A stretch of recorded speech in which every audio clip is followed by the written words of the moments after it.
Welcome, everyone. Our guest today is Dr. Bob Roberts Jr., pastor, author, and co founder of the Multifaith Neighbors Network, a globally recognized leader in faith based reconciliation and community building. Welcome to the show, Bob.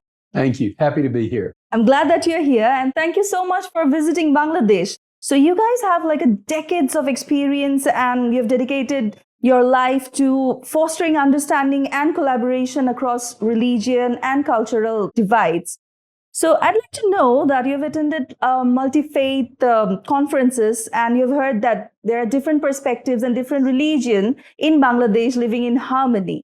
What did you see around your visit this time? What was your experience, and how do you reflect on that? We've had an incredible experience here. We get together with pastors, imams, and rabbis, sometimes just pastors and imams. This is the first time we've ever done it with Buddhists and Hindus. So having pastors, imams, priests that are Buddhists and Hindus has been pretty incredible. It's been fantastic. What I've seen here and what I've experienced here has been extremely good. The desire to want to work together, to get along, it's very high. And the willingness to do community projects together in order to build the bond has also made a very significant difference in everything. So excited about what I've seen. So you would say that we Bangladeshi people, we love to take pride in religious harmony. So you would say that you've seen a reflection of that. I have. Now, look, there's challenges. There's challenges in my country. You know, I'm an evangelical. We've had negative perspectives of Muslims. And so as an evangelical, a Muslim can't change that, but I can. And so we've had to address that. I would say it's reversed here. I think sometimes your minorities of Buddhist and Christian and Hindu may sometimes feel here what Muslims in America feel. And I don't think there's ever any deliberate intention for someone to feel put down by someone else. But when you're the majority, right, you don't always realize that.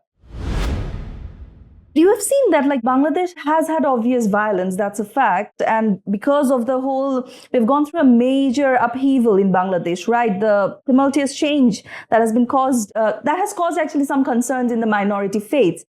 And due to the fall of the Hasina regime, and after that, some of the foreign medias have been saying that there has been communal violence, and there has been a lot of false and misinformation, disinformation regarding that. So what do you think, and how you could basically work on addressing these challenges over here? I think there are two key things that are important for this. First of all, dealing with relationships between the religions is not a once and done thing. Mm-hmm. It's something you have to work at along the way. Mm-hmm. It's civil society. Civil society takes years to build, mm-hmm, but can be destroyed very quickly. You don't want that to happen. Mm-hmm. And so I've seen a willingness to work together. So what we do, our focus is, let's build trust. Well, the way you build trust, you've got to get to know one another. Mm-hmm. And a lot of the different religious leaders, they know the leaders in their own religion, but not the other ones. And so that's what we did. We let everybody get to know one another. The first day, all we did was put people in groups of 4. And you sat around and you talked about, why are you the religion you are? Why are you a preacher or religious leader? You know, what was the most spiritual experience of your life? We focused on that. And then the next day, we talked about perceptions. What are your concerns? What are the things we need to focus on?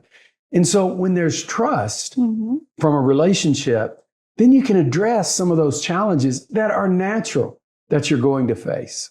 Since the change, like we have an interim government led by Professor Dr. Mohammed Yunus right now. But since the fall of the Sheikh Hasina regime, and as I said, there's been a false narrative coming from Indian media, and the government has been stoked with religious tension aimed at destabilizing the country. So in this sort of disinformation and misinformation campaigns going around, what could or what would international organizations as yourself be doing or can do? Connect people. Mm-hmm. Because when you get to know someone, you change your mind.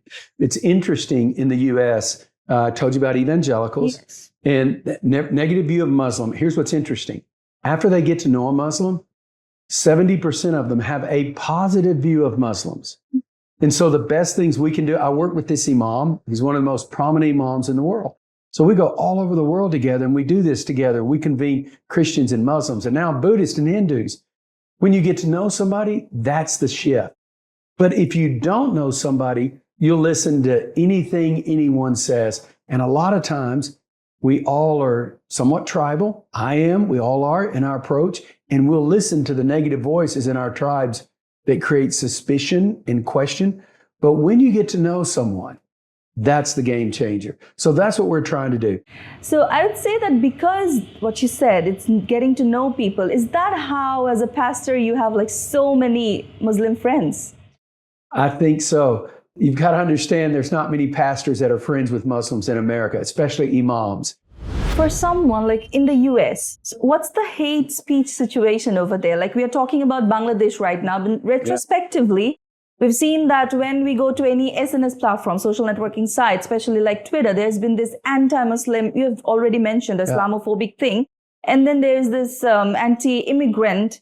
So what are you guys doing back there to counter this? It's a good question. And it just goes to the point that everybody has to keep working on it. The United States of America, just like everybody else. What we're trying to do is, those of us that are evangelicals and Christians, we're calling out the anti-Semitism, the Islamophobia. We're pushing back on it.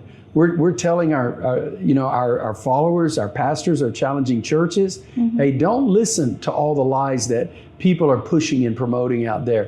So you have to speak up. Right. But it's not fun to do because when you speak up, you're challenging your own tribe. Absolutely. But there's a sense we have to be prophetic to our own people, or we have no value in society. So we're pushing back in that capacity. We're also trying to educate people about conspiracy theories, false social media. How do you spot it? How do you recognize it? Because that's critical. Whatever happens in a neighboring country also affects us. Why I say that is that yesterday CNN published a news that is India has had a surge of hate speech in the past few years. It has like increased 75% or so. So if any sort of communal violence or any other violence, religious or not, takes place in India, it definitely affects us. So what would your advice be, your suggestion be in this sort of a situation? In this particular situation, I think you have to tell your story. And that's what you do. You have to say, hey, we're not a perfect country. You know, when someone says, oh, we have no problems, well, you know that's not true. We all have problems. I think quickly you acknowledge, yes, we have problems just like you do. Yes, we had a riot and you've had riots. And yes, we've had challenges here and you've had challenges here. But here's what is happening, and here's what our culture is doing, and here's some people that are working together, and here's how we're moving forward. The majority of people in Bangladesh, I promise you, want to get along. They want to be at peace. Yeah. Who wants to be at war? Nobody does. Yeah. So, I mean, definitely. I would just say, keep telling the good story and don't stop. Don't stop. Bob, it's been an absolute pleasure having you here with us at Centrist Nation. Thank you so much. And I really hope that you had a good visit here in Bangladesh. Thank you so much. Thank you.